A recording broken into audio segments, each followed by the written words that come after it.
Hello friends, welcome back to our channel. Friends, ఈ వీడియోలో మనం ఈరోజు అన్ని న్యూస్ పేపర్లో వచ్చినటువంటి ఇంపార్టెంట్ ఎడ్యుకేషన్ అప్డేట్స్ ఏందో చూద్దాం. చాలా ఇంట్రెస్టింగ్ అప్డేట్స్ ఉన్నాయి. వీటిని అయితే ఎండ్ వరకు చూడండి. ప్రతిరోజు మన ఛానల్ ద్వారా అన్ని న్యూస్ పేపర్లో వచ్చేటువంటి ఇంపార్టెంట్ ఎడ్యుకేషన్ అప్డేట్స్తో పాటు జాబ్ నోటిఫికేషన్ వివరాలు కూడా మీకైతే అందిస్తున్నాను. సో ఖచ్చితంగా ఛానల్ను సపోర్ట్ చేయడానికి ప్రతి వీడియోని అయితే లైక్ చేయండి. డైలీ నేను చెప్తున్నా కూడా చాలామంది లైక్ చేయట్లేదు. ఖచ్చితంగా లైక్ చేయండి. మీరు ఇచ్చేటువంటి లైక్స్ నాకు చాలా మోటివేషన్ అండ్ ఎంకరేజింగ్గా ఉంటాయి కనుక సో ఖచ్చితంగా లైక్ చేయండి. ఇది ఎవరికైతే యూజ్ ఉంటుందో వారికి షేర్ చేయండి. అండ్ ఇంకా ఛానల్ ఎవరైనా సబ్స్క్రైబ్ చేసుకోకుండా చూస్తున్నట్లయితే ఖచ్చితంగా సబ్స్క్రైబ్ చేసుకొని చూడండి. మన ఛానల్ నుంచి మీకు మంచి అప్డేట్స్ ఉంటాయి. మన ఛానల్కి సంబంధించినటువంటి టెలిగ్రామ్ గ్రూప్ అనేది కింద డిస్క్రిప్షన్లో ఉంటుంది. జాయిన్ కండి. డైలీ దాంట్లో జాబ్ అప్డేట్స్, అదేవిధంగా కరెంట్ అఫైర్స్ సంబంధించినటువంటి ఫ్రీ ఆన్లైన్ టెస్ట్ లింక్స్ అనేవి షేర్ చేస్తున్నాను. మీకు చాలా యూజ్ ఉంటుంది. ఆ గ్రూప్లో అయితే కంపల్సరీ జాయిన్ కండి. ఫ్రెండ్స్, ఈరోజు అప్డేట్స్ కనుక చూసినట్లయితే మనకు 50,000 ఉద్యోగాల భర్తీకి సంబంధించినటువంటి కాళ్ళ వివరాల గురించి మనకు దాదాపుగా అన్ని న్యూస్ పేపర్లో ఈరోజు అయితే అప్డేట్స్ రావడం జరిగింది. సో దానిలో భాగంగా చూసుకుంటే ఒక న్యూస్ పేపర్లో 45,000 కాళ్ళు అని చెప్పేసి ఒక న్యూస్ పేపర్లో చూడవచ్చు. సో మరొక న్యూస్ పేపర్లో చూసినట్లయితే 55,000 వరకు కాళ్ళు ఉండవచ్చు అని చెప్పేసి చూడవచ్చు. అదే కాకుండా కొలువుల భర్తీలో కీలక అడుగు అని చెప్పేసి మరొక న్యూస్ పేపర్లో చూడవచ్చు. అండ్ పోలీసు ఉద్యోగాలకు సంబంధించినటువంటి అప్డేట్ ఒక న్యూస్ పేపర్లో వచ్చింది. అండ్ 50,000 లోపు అని చెప్పేసి మరొక న్యూస్ పేపర్లో అయితే రావడం జరిగింది. అండ్ అదేవిధంగా నోటిఫికేషన్లు అనేటువంటిది కొత్త జిల్లాలు, కొత్త జోన్ల వారీగా రావచ్చు అని చెప్పేసి చూడవచ్చు. అండ్ గ్రూప్ 4 కాలేజీల గురించి కూడా రావడం జరిగింది. ఇవే కాకుండా చాలా అప్డేట్స్ అయితే ఉన్నాయి. సో వీటన్నిటి గురించి మనం క్లియర్గా 1 by 1 చూద్దాం. సో ఖచ్చితంగా వీడియోని అయితే లైక్ చేయండి. 1 or 2 hours వర్క్ చేసి మీకు ఇన్ఫర్మేషన్ అయితే ప్రొవైడ్ చేయడం జరుగుతుంది. సో 1 by 1 క్లియర్గా అయితే చూద్దాం. సో ఫస్ట్ వచ్చేసి మనం ఇక్కడ వెలుగు న్యూస్ పేపర్లో వచ్చినటువంటి అప్డేట్ గురించి అయితే చూద్దాం. ఇక్కడ చూసినట్లయితే మనకు ఖాళీలు 45,000 అంటూ ఒక న్యూస్ చూడవచ్చు. డైరెక్ట్ రిక్రూట్మెంట్ పోస్టులు లెక్క తేల్చినటువంటి అధికారులు అంటూ ఇక్కడ మనకు న్యూస్ అయితే రావడం జరిగింది. రేపు క్యాబినెట్ పోస్టులకు ఫైల్. వేకెన్సీలో కాంట్రాక్ట్ అవుట్సోర్సింగ్ పోస్టులు చూపలే. పీఆర్సీ చెప్పిన ఖాళీలకు సర్కారు లెక్కలకు పొంతన లేదంటే ఇక్కడ న్యూస్ చూడవచ్చు. టీచర్లు, జూనియర్ అసిస్టెంట్ పోస్టులు ఎక్కువైనట్టు ఇక్కడ న్యూస్ అయితే చూడవచ్చు. సో దీనిలో ఉన్నటువంటి ఇన్ఫర్మేషన్ కనుక చూసినట్లయితే మనకు డైరెక్ట్ రిక్రూట్మెంట్ వేకెంట్ పోస్టులను గుర్తించే ప్రక్రియలో ఓ కొలికి వచ్చింది. ఏ డిపార్ట్మెంట్లో ఎన్ని ఉద్యోగాలు ఖాళీగా ఉన్నాయనే దానిపైన ఫైనాన్స్ డిపార్ట్మెంట్లో అన్ని శాఖల హెచ్ఓడిలో ఆదివారం సమావేశమై వివరాలు తెప్పించుకొని చర్చించారు. సీఎం కేసీఆర్ 50,000 పోస్టులను చెప్పినప్పటికీ 45,281 డైరెక్ట్ రిక్రూట్మెంట్ పోస్టులు మాత్రమే ఖాళీగా ఉన్నట్లు ఫైనాన్స్ డిపార్ట్మెంట్ సమావేశంలో ఆఫీసర్లు తేల్చారని చెప్పేసి ఇక్కడ చూడవచ్చు. సో ఇక్కడ 45,281 ఖాళీలు మాత్రమే తేల్చినట్లయితే ఇక్కడ న్యూస్ చూడవచ్చు. వీటన్నిటికీ సర్కార్ నుంచి దశల వారీగా అనుమతులు ఇవ్వగానే ప్రాథమికంగా నిర్ణయించారు. అలాగే సీఎంఓ నుంచి వచ్చినటువంటి ఆదేశాల ప్రకారం ఎక్కువ మంది అభ్యర్థులు పోటీ పడే వాటికి ముందుగా పర్మిషన్లు వచ్చేలా ఫైనాన్స్ డిపార్ట్మెంట్లో నోట్ రెడీ చేస్తుంది. గుర్తించినటువంటి 45,000 ఉద్యోగాలను ఒకేసారి కాకుండా దశల వారీగా భర్తీ చేసేలా ప్లాన్ చేస్తున్నారు.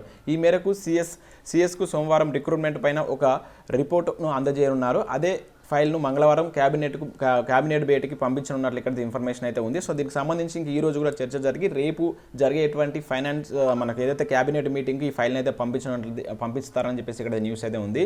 టీఎస్పీఎస్సీ ద్వారా భర్తీ చేయవలసినవే కాకుండా ఇన్స్టిట్యూషన్ల వారీగా ఎలా రిక్రూట్మెంట్ చేపట్టాలనే దానిపైన కూడా అధికారులు ఒక అవగాహన వచ్చారంటే ఇక్కడ న్యూస్ చూడవచ్చు.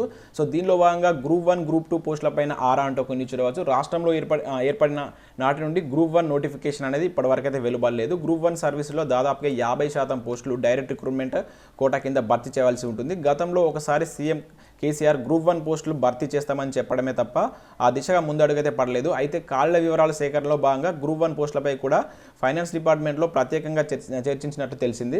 సో ఇటీవల ప్రమోషన్లు ఇవ్వడంతో ఏర్పడినటువంటి కాళ్లపై అడిగి తెలుసుకున్నారు. వీటికి పర్మిషన్లు ఇచ్చేందుకు కొంత టైం పడుతుందని చెప్పేసి అయితే ఇవ్వడం జరిగింది. ఇక్కడ మనం గ్రూప్ 1, గ్రూప్ 2కి సంబంధించి కొంత టైం పట్టేటువంటి మెయిన్గా గ్రూప్ 1కి సంబంధించి టైం పట్టేటువంటి ఛాన్స్ ఉందంటే ఇక్కడ న్యూస్ చూడవచ్చు. అండ్ ఇక్కడ టీచర్లు, జూనియర్ అసిస్టెంట్లు పోస్టులు ఎక్కువ అంటే ఒక న్యూస్ చూడవచ్చు. ఫైనాన్స్ డిపార్ట్మెంట్లో గుర్తించినటువంటి 45,000 డైరెక్ట్ రిక్రూట్మెంట్ పోస్టులో ఎక్కువగా టీచర్లు, జూనియర్ అసిస్టెంట్ పోస్టులే ఉన్నట్లు తెలుస్తుంది. ఎస్సీ, ఎస్టీ, బీసీ గురుకులాల్లో మోడల్ స్కూళ్ళలో టీచర్ పోస్టులు, ప్రైమరీ, హై స్కూళ్ళలో టీచర్ పోస్టులే వేల సంఖ్యలో ఉంటాయని తెలుస్తుంది. అలాగే గ్రూప్ 3, గ్రూప్ 4 కింద చేయవలసినటువంటి జూనియర్ అసిస్టెంట్లు, కంప్యూటర్ ఆపరేటర్ల పోస్టులు కూడా ఎక్కువగా ఉన్నట్లు సమాచారం అంటే ఒక న్యూస్ చూడవచ్చు. ఇది మనకు వెలుగు న్యూస్ పేపర్లో వచ్చినటువంటి ఆర్టికల్. నెక్స్ట్ సాక్షి న్యూస్ పేపర్లో కనుక చూసినట్లయితే అవసరాన్ని బట్టి భర్తీ అంటూ చూడవచ్చు. దశల వారీగా 55,000 ఉద్యోగాలు భర్తీ చేయాలని సర్కారు యోచన. 45,000 వరకు తేలినటువంటి డైరెక్ట్ రిక్రూట్మెంట్ పోస్టుల లెక్క. 22 శాఖల అధికారులతో ఆర్థిక శాఖ ముఖ్య కార్యదర్శి సమావేశం అంటే ఒక న్యూస్ అయితే ఇక్కడ మనం చూడవచ్చు. సో ఇక్కడ ఇన్ఫర్మేషన్ కనుక చూసినట్లయితే విద్య, పోలీస్, పురపాలక, రెవెన్యూ, వైద్య, విద్యుత్ శాఖల్లో ఎక్కువగా పోస్టులు ఉన్నాయి. గురుకుల విద్యా సంస్థల్లో కూడా పెద్ద సంఖ్యలో పోస్టులు ఉన్నట్లు అధికారులు చెప్తున్నారు. గిరిజన సంక్షేమ గురుకులాల్లో 1800 వరకు డైరెక్ట్ రిక్రూట్మెంట్ పోస్టులు తేలినట్లు పేర్కొన్నారు. గెజెటెడ్ క్లరికల్తో పాటు టీచింగ్ సిబ్బంది భర్తీ వేగవంతం చేయాలని సర్కారు యోచిస్తున్నట్లు ఇక్కడ చూడవచ్చు. రాష్ట్రంలో ఉద్యోగాల భర్తీ ప్రక్రియను దశల వారీగా చేపట్టాలని ప్రభుత్వం అయితే యోచిస్తుంది. అంటే ఈ 45,000, 50,000 ఉద్యోగాలను మాత్రం ఒక దశల వారీగా అయితే నోటిఫికేషన్లు జారీ చేసే అవకాశం ఉన్నట్లు తెలుస్తుంది. శాఖల వారీగా ఖాళీ అవసరాలను బట్టి, ప్రాధాన్యతను బట్టి ఉద్యోగ నోటిఫికేషన్ ఇవ్వాలని చెప్పేసి భావిస్తుంది. ఖాళీగా ఉన్నటువంటి 50,000 ఉద్యోగాల భర్తీకి చర్యలు చేపట్టాలని సీఎం కేసీఆర్ గారు ఆదేశించినటువంటి నేపథ్యంలో వివిధ శాఖల్లో ఖాళీగా ఉన్నటువంటి డైరెక్ట్ రిక్రూట్మెంట్ పోస్టుల వివరాలు లెక్కలు అధికారులు దాదాపుగా కొలికి వచ్చారు. శనివారం 10 శాఖల అధికారులతో సమావేశమై, ఆర్థిక శాఖ ఆదివారం 22 శాఖల అధికారులతో సమావేశమై ఎన్ని డైరెక్ట్ రిక్రూట్మెంట్ పోస్టులు ఖాళీగా ఉన్నాయని దానిపైన నిర్ధారణకు వచ్చినట్లు ఇక్కడ చూడవచ్చు. అయితే వివిధ అంశాలను పరిశీలించిన తర్వాత మొత్తం 45,000 వరకు ఈ పోస్టులు ఖాళీగా ఉన్నట్లయితే తెలిసినట్టు ఇక్కడ న్యూస్ చూడవచ్చు. అండ్ మరొక న్యూస్ పేపర్లో, ముఖ్యంగా మనకు ప్రధానంగా ఈనాడు న్యూస్ పేపర్లో కనుక చూసినట్లయితే ఉద్యోగ ఖాళీలు 55,000కు పైన అంటే ఇక్కడ ఒక ఆర్టికల్ చూడవచ్చు. నివేదించినటువంటి ప్రభుత్వ శాఖలు ఆర్థిక శాఖ ముఖ్య కార్యదర్శి రామకృష్ణారావు సమీక్ష. సో ఇక్కడ ఇన్ఫర్మేషన్ కనుక చూసినట్లయితే రాష్ట్రంలో ఉద్యోగ ఖాళీలు 55,000కు పైగా ఉన్నట్లు ప్రభుత్వ శాఖలు నివేదించాయి. పోలీసు, విద్య, వైద్య, ఆరోగ్య, సంక్షేమ, రెవెన్యూ శాఖల్లో అధికంగా పోస్టులు భర్తీ చేయాల్సి ఉందని పేర్కొన్నారు. ఉద్యోగాల భర్తీకి ముఖ్యమంత్రి కేసీఆర్ నిర్ణయం తీసుకున్న నేపథ్యంలో ఖాళీల వివరాలు తెలుసుకునేందుకు ఆదివారం రాత్రి పొద్దుపోయే వరకు ఆర్థిక శాఖ ముఖ్య కార్యదర్శి రామకృష్ణారావు అన్ని ప్రభుత్వ శాఖల ఉన్నతాధికారులతో సమావేశం నిర్వహించారు. సో మనకు సమావేశం అయితే జరగడం జరిగింది. దానిలో దాదాపుగా 22 శాఖల అధికారులు పాల్గొన్నారని చెప్పేసి ఇక్కడ ఇవ్వడం జరిగింది. ముఖ్యంగా చాలామంది విద్యాశాఖకు సంబంధించి డిపార్ట్మెంట్ పాల్గొలేదని చెప్పేసి నన్ను కామెంట్ సెక్షన్లో అడిగారు. ఇక్కడ చూసినట్లయితే విద్యాశాఖ అధికారులు కూడా పాల్గొన్నట్లయితే ఇక్కడ మనకైతే న్యూస్ చూడవచ్చు. అయితే టోటల్గా వీళ్ళు చర్చించిన తర్వాత ఇక్కడ చూసినట్లయితే స్వచ్ఛంద పదవి విరమణ, మరణాలు, రాజీనామాలు, కొత్తగా సృష్టించిన ఖాళీలు కలుపుకొని మొత్తం అవి ఒక 2,000, అంతకుముందు ఒక 53,000 కలుపుకొని 55,000 వరకు పోస్టులు గుర్తించినట్లయితే చెప్తున్నారు. ఏప్రిల్ 1 వరకు 53,000 ఖాళీలను గుర్తించారు. ఇప్పుడు ఈ మధ్యలో ఏప్రిల్ 1 నుంచి ఇప్పటి వరకు మరొక 2,000 ఖాళీలు ఉన్నట్లు, మొత్తం 55,000 ఖాళీలు ఉన్నట్లు గుర్తించినట్లు ఇక్కడ మనకు ఈనా న్యూస్ పేపర్ తెలుపుతుంది. అయితే దీనిలో 5,000 వరకు ఒప్పంద పొరుగు సేవల ఉద్యోగులు పనిచేస్తున్నట్లు, అంటే దీనిలో కాంట్రాక్ట్ అవుట్సోర్సింగ్ కలుపుకొని ఇక్కడ ఈ న్యూస్ పేపర్లో అయితే ఇవ్వడం జరిగింది. అయితే ఒకదాని తర్వాత మరొక నోటిఫికేషన్ అంటూ చూడవచ్చు. నిరుద్యోగులకు వెసులుబాటు కల్పించేలా దశల వారీగా ఉద్యోగాల భర్తీ అంటే ఇక్కడ చూడవచ్చు. సో దాదాపుగా నోటిఫికేషన్లు అనేది ఒకదాని తర్వాత ఒకటి ఇస్తారని చెప్పేసి ఇక్కడ చెప్తున్నారు. దీనిలో భాగంగా మనం చూసినట్లయితే public service commission group 1, group 2, group 3 పోస్టుల భర్తీకి అవకాశం కల్పించనున్నట్టు సమాచారం. మొత్తంగా 50,000కు పైగా ఉద్యోగాల భర్తీకి ప్రభుత్వం నిర్ణయం తీసుకునగా ఈ నెల 13న మంత్రిమండలి ఆమోదం తర్వాత నియామకాల ప్రకటనలు జారీ అవుతాయి. ఒకేసారి అన్ని ఉద్యోగ ప్రకటనలు ప్రకటిస్తే అందరూ అన్నిటికీ పోటీపడే అవకాశం ఉండదనే భావనతో ఒక నోటిఫికేషన్ తర్వాత మరొక నోటిఫికేషన్ ఇవ్వాలని ప్రభుత్వం యోచిస్తున్నట్లు ఇక్కడ చూడవచ్చు. కేబినెట్ నియామకాల సరళిని ఖరారు చేసే అవకాశం ఉంది. సో ఓవరాల్గా మనకు రేపు జరిగేటువంటి కేబినెట్ మీటింగ్లో ఈ 55,000, 45,000, 50,000 ఖాళీలు అనేటువంటి మనకు క్లియర్గా తెలుస్తుంది. రేపు మనకు దీనిపైన ఏ డిపార్ట్మెంట్లో ఎన్ని ఖాళీలు అనేటువంటి వివరాలతో మనకైతే ఒక నోట్ అయితే వచ్చేటువంటి ఛాన్స్ అయితే ఉంది. అండ్ కొలువుల భర్తీలో కీలక అడుగు అంటూ మరొక న్యూస్ పేపర్లో చూడవచ్చు. 32 శాఖల్లోని వివరాలు ఆర్థిక శాఖ చెంతకు రేపు కేబినెట్ ముందుకు పూర్తి నివేదిక ఆమోదం రాగానే టీఎస్పీఎస్సీ ద్వారా మనకు నోటిఫికేషన్లు అంటూ చూడవచ్చు. అండ్ నెక్స్ట్ మనకు పోలీసు ఉద్యోగాలకు సంబంధించిన అప్డేట్ కూడా ఒక అప్డేట్ అయితే రావడం జరిగింది. ఫాలో పీఆర్బీ అంటే ఒక న్యూస్ చూడవచ్చు. ఉద్యోగాల భర్తీకి మార్గదర్శిగా పోలీస్ రిక్రూట్మెంట్ బోర్డు రాష్ట్రంలో కొత్త జోన్ల ఏర్పాటు తర్వాత తొలి నోటిఫికేషన్ దీనిదే. పీఆర్బీ రూల్స్ను అనుసరిస్తున్నటువంటి ఇతర ప్రభుత్వ శాఖలంటూ చూడవచ్చు. రీసెంట్గా మనకు పోలీస్ డిపార్ట్మెంట్ నుంచి మనకు అసిస్టెంట్ పబ్లిక్ ప్రాసిక్యూటర్ సంబంధించిన నోటిఫికేషన్ వచ్చింది కదా. సో మనకు జోనల్ అండ్ జిల్లాల వచ్చిన తర్వాత ఇదే మొదటి నోటిఫికేషన్ అయితే చూడవచ్చు. అయితే చాలామంది ఈ పీఆర్బీ రూల్స్ను అంటే వివిధ ప్రభుత్వ శాఖలు దీన్ని అనుసరిస్తున్నట్లు ఇక్కడ ఒక న్యూస్ అయితే రావడం జరిగింది. సో దీనిలో భాగంగా మనం చూసినట్లయితే రాష్ట్ర ప్రభుత్వం దాదాపు 50,000 ఉద్యోగాల భర్తీకి సిద్ధమవుతున్న సమయంలో అన్ని శాఖల దృష్టి తెలంగాణ రాష్ట్ర స్థాయి పోలీస్ రిక్రూట్మెంట్ బోర్డు పైన పడింది. తెలంగాణలో కొత్త జోన్లు పునర్వ్యవస్థీకరణ ఇటీవల ఆమోదం పొందిన తర్వాత తొలి నోటిఫికేషన్ అయితే పీఆర్బీ రిలీజ్ చేయడం జరిగింది.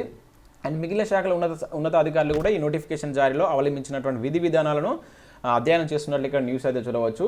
అండ్ ఇక్కడ మనకు ఏ రోజు జూలై 4న ఈ నోటిఫికేషన్ అయితే ఇచ్చారని చెప్పేసి ఏదైతే పీఆర్బీ నోటిఫికేషన్ సంబంధించి అసిస్టెంట్ పబ్లిక్ ప్రాసిక్యూటర్ సంబంధించిన నోటిఫికేషన్ జూలై 4వ తేదీన ఇచ్చారంటే ఇక్కడ న్యూస్ అయితే చూడవచ్చు.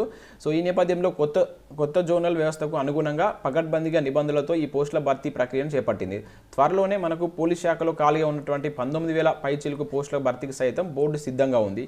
ఈ నేపథ్యంలో ఇతర శాఖల అధికారులు పీఆర్బీ రూపొందించినటువంటి విధి విధానాలపై దృష్టి సాధించారంటే ఒక న్యూస్ న్యూస్ అయితే చూడవచ్చు. సో ఇప్పుడు మనకు కానిస్టేబుల్ అండ్ ఎస్ఐకి సంబంధించి కూడా మనకు ఇక్కడ నుంచి అయితే నోటిఫికేషన్ రానుంది. సో దానికి సంబంధించి కూడా వాళ్ళు సిద్ధంగా ఉన్నట్లయితే ఇక్కడ ఒక న్యూస్ అయితే మనం చూడవచ్చు. అండ్ మరొక అప్డేట్ కనుక చూసుకుంటే కొత్త జిల్లాలు జోన్ల వారీగా నోటిఫికేషన్లు అంటూ ఒక అప్డేట్ చూడవచ్చు. 50,000 ఉద్యోగాల భర్తీకి కార్యాచరణ, శాఖల వారీగా ఖాళీల గుర్తింపు, 32 శాఖల్లో 45,000కు పైగా. నేడు సీఎం కేసీఆర్కు నివేదిక, కేబినెట్ ఆమోదం తర్వాత వరుసగా నియామకాలంటూ మనం ఇక్కడ ఆంధ్రప్రభ న్యూస్ పేపర్లో న్యూస్ చూడవచ్చు.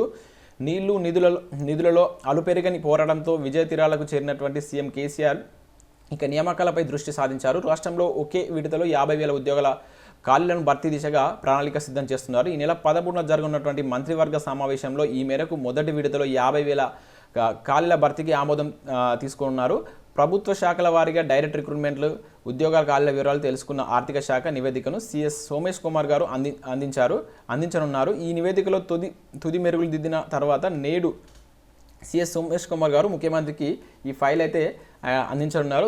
ఇది మనకు మంత్రి మండలిలో ఈ ఫైల్కి సంబంధించి చర్చించిన తర్వాత సో ఏ డిపార్ట్మెంట్లో ఎన్ని ఖాళీలు ఉన్నాయి, ఎన్ని ఖాళీలకు నోటిఫికేషన్లు ఇవ్వబోతున్నారు అనేటువంటి ఇన్ఫర్మేషన్ అయితే వచ్చేటువంటి ఛాన్స్ ఉన్నట్లు ఇక్కడ మనం అయితే చూడవచ్చు. ఇంకా అదే కాకుండా శనివారం ఎనర్జీ, విద్యాశాఖల వంటి కీలక శాఖల్లో ఖాళీల వివరాలు సేకరించి అధికారులు రెండో రోజు ఆదివారం ఆర్థిక శాఖ ముఖ్య కార్యదర్శి రామకృష్ణారావు ఆధ్వర్యంలో 22 శాఖల ఖాళీలపై సుదీర్ఘంగా చర్చించారు. అయితే ఇప్పటికే ఆర్థిక శాఖ వద్ద సేకరించినటువంటి సిద్ధంగా ఉంచినటువంటి సమాచార వివరాలు శాఖల వారీగా అధికారులకు ఇచ్చి ఖాళీల తేడాలను సరిపోల్చుకున్నారు. గెజిటెడ్ ఇతర జిల్లా పోస్టుల్లో ఖాళీల వ్యత్యాసాలపై రాతపూర్వకంగా అందజేయాలని చెప్పేసి ఆదేశించినట్లు తెలిసింది. కొన్ని శాఖల్లో లాంగ్ స్టాండింగ్గా పనిచేస్తున్నటువంటి కాంట్రాక్ట్ సిబ్బంది స్థానాలను ఖాళీగా చూపించలేదని వీరిని కొనసాగించే అవకాశం నేపథ్యంలో సర్కారు ఈ నిర్ణయం తీసుకున్నట్లు సమాచారం. అంటే కొన్నిటికి కాంట్రాక్ట్ అవుట్సోర్సింగ్ ఇంకా కొనసాగించేటువంటి అవకాశం ఉన్నట్లయితే ఇక్కడ చూడడం జరిగింది. అంటే ఇక దానిలో మనకి ఏదైతే మీటింగ్లో పార్టిసిపేట్ చేసినటువంటి ఇక్కడ శాఖల వివరాలు అయితే ఇచ్చారు. అయితే క్యాబినెట్లో వీటిని ఆమోదం ఇచ్చిన వెంటనే మనకు నోటిఫికేషన్లు అనేటువంటి కొత్త జిల్లాలు జోన్ల వారీగా నోటిఫికేషన్లకు శ్రీకారం చుట్టనున్నట్లు ఇక్కడ న్యూస్ చూడవచ్చు. గ్రూప్ 4 ఉద్యోగ ఖాళీలపై కూడా అంటూ ఒక న్యూస్ చూడవచ్చు. రాష్ట్రంలో సుదీర్ఘకాలంగా గ్రూప్ 4 ఉద్యోగ భర్తీ జరగలేదు. దీంతో ఆయా కార్యాలయాల్లో అవసరం మేరకు పదోన్నతులు భర్తీ చేసుకున్నారు. తాజాగా సేకరించినటువంటి సమాచారం ప్రకారం రాష్ట్రంలో సుమారుగా 8,000 వరకు గ్రూప్ 4 ఖాళీలు ఉన్నట్లు ప్రభుత్వం అంచనా వేసింది. ఆర్థిక శాఖ దీనిలో ఒక 4,000కు అనుమతించగా మరొక 4,000 పెండింగ్లో ఉన్నాయని చెప్పేసి చెప్తున్నారు. జిల్లాల నుంచి నిర్దేశిత ఫార్మాట్లో విభాగాల వారీగా పోస్టుల సంఖ్య, రిజర్వేషన్లు, అర్హతలు వంటి అనేక వివరాలతో కేబినెట్కు నోటు రెడీ అవుతుందంటూ ఇక్కడ న్యూస్ చూడవచ్చు. సో మనకు రీసెంట్గా కూడా చూసాం గ్రూప్ 4కు సంబంధించి 8,000 వరకు అయితే ఖాళీగా ఉన్నట్టు. సో దీనిలో 4,000కు మనకు ఆర్థిక శాఖ ఇప్పటికీ అనుమతించిందట, మరొక 4,000 పెండింగ్లో ఉన్నట్టు ఇక్కడ న్యూస్ అయితే చూడవచ్చు. సో ఇవి ఫ్రెండ్స్ మనకు వివిధ న్యూస్ పేపర్లో వచ్చినటువంటి కొన్ని ఇంపార్టెంట్ ఎడ్యుకేషన్ అప్డేట్స్. ఇంకా చాలా అప్డేట్స్ ఉన్నాయి. నేను మరొక వీడియో ద్వారా మీకు అప్డేట్స్ 12 లోపు అయితే అందించడానికి అయితే ప్రయత్నం చేస్తాను. దానిలో కూడా చాలా మంచి అప్డేట్స్ అయితే ఉన్నాయి. So thanks for watching this video. Video నచ్చినట్లయితే లైక్ చేసి మీ ఫ్రెండ్స్ అండ్ ఫ్యామిలీకి అయితే షేర్ చేయండి.